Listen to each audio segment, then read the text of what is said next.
আপনি প্রোগ্রামিং শিখে ফেলছেন, এখন প্রবলেম হচ্ছে ক্লায়েন্টের ইস্যু, তাই না? এই ক্লায়েন্ট আপনি পাওয়া না পাওয়া এবং পাওয়ার পরও বিভিন্ন প্রবলেম এগুলো ফেস করতে থাকবেন, এগুলো আপনার লাইফের একটা পার্ট। আমাদের ছোট্ট কেরিয়ারে কত ক্লায়েন্টের সাথে যে আমাদের ঝামেলা হয়েছে তা আসলে বলে শেষ করা যাবে না।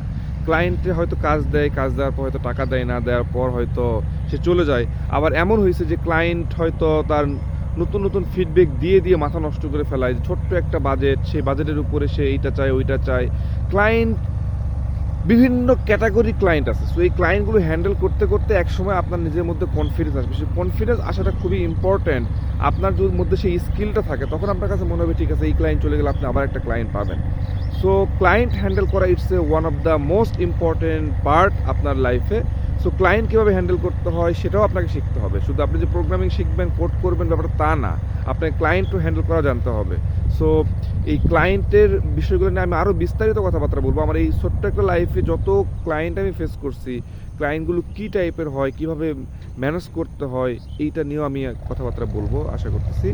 বাট এই ক্লায়েন্টের নিয়ে কখনো হতাশ হবেন না। বিভিন্ন সময় ক্লায়েন্টের বিভিন্ন প্রবলেমগুলো হবে, এগুলো আপনাকে অবশ্যই ওভারকাম করতে হবে।